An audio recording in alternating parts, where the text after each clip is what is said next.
let's look more closely at these foundational practices of Christianity so that you can start to get a feel for if it sounds appealing to you or not, or if some of these things you might want to modify and kind of create your own in your own way. So if we're looking at how Christianity wants us to treat the body, it's as a miraculous thing.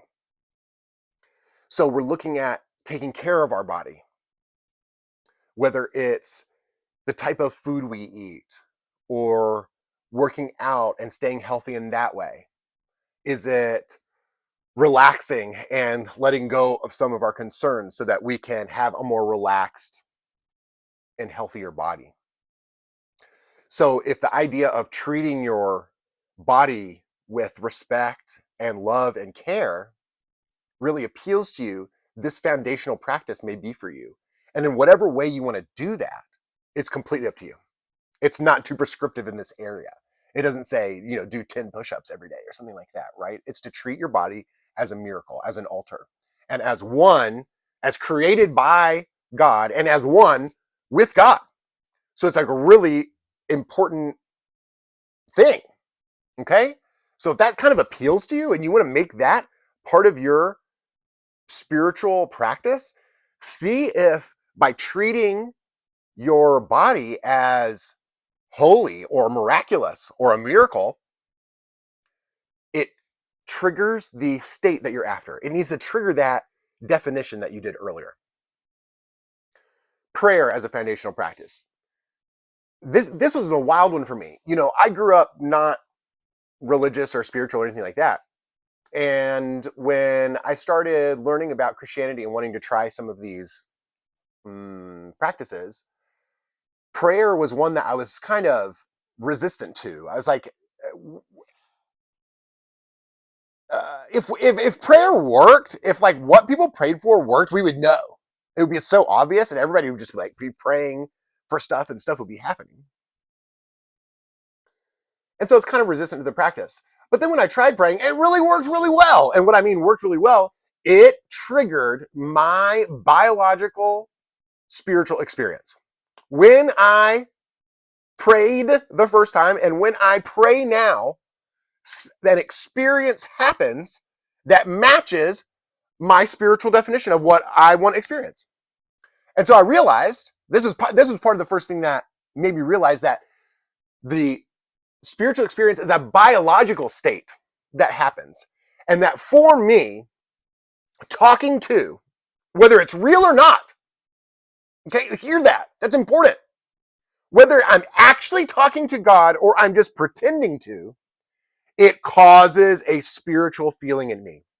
It causes a feeling of acceptance, oneness, forgiveness, love for myself, for other people I'm having an issue with, for whatever is going on in the world and around me. It triggers that experience in me. And so what I've started saying to some people who don't believe in God or anything like that, as I say, try praying just as a unique experience. That when we pray, and I have no proof for this, but I would imagine that when we pray, we really try and do it, this is a unique neurological state, that for some people, and I'm one of them, it really does actually work to have a conversation with the universe, with God, or with Jesus, whatever you want, whatever works, right? Try all of them, see which one works. There's a follow-up to that, which you see it in some mainstream stuff. You see it a lot more in the more mystical side, is the idea of sitting in silence. Is the idea of silence. As separate from prayer. That sitting in silence and practicing silence as a holy, miraculous technique and exploration. And I think for some people this can be very scary. But for some people this can be a real game changer. Because there's some interesting things about silence, okay?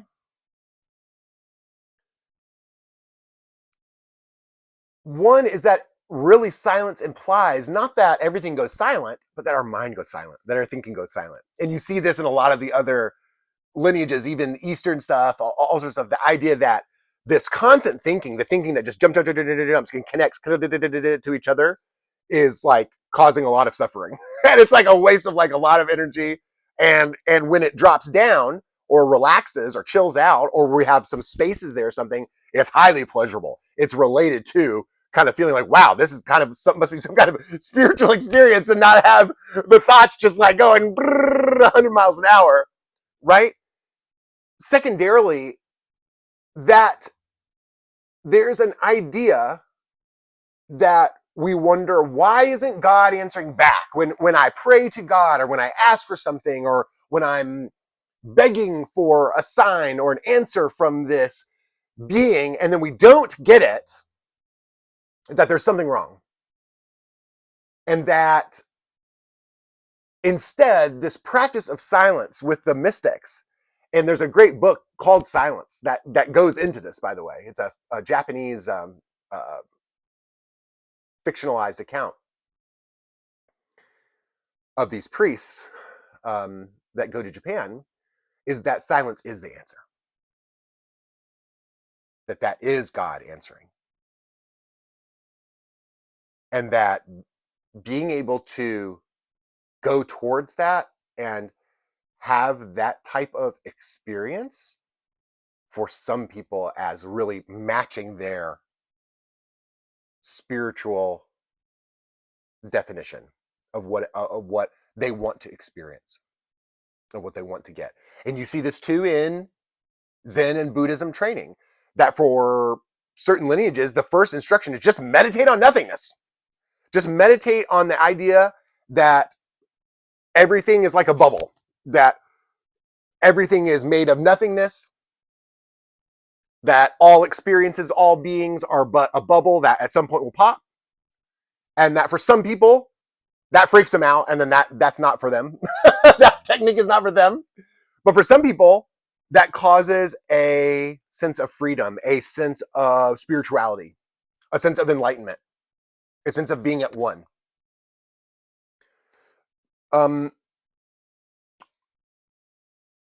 There is a foundational idea of gathering in community, of helping your community, of being a part of it. And if that kind of thing appeals to you, then you might want to look at volunteering, at starting a nonprofit business that helps people, at asking yourself, how can I help other beings that are in my community, whether they're your friend or foe, whatever, right? Within Christianity, the idea is to love your neighbor as yourself, even the neighbor that kind of gets on our nerves. Yeah, that one, right? Okay. And last but not least, I just want to hammer on this idea of forgiveness, because as a therapist, I see the concept of forgiveness as so unbelievably powerful, and also that people resist it a lot. And Christianity, I think, goes right at the heart of this.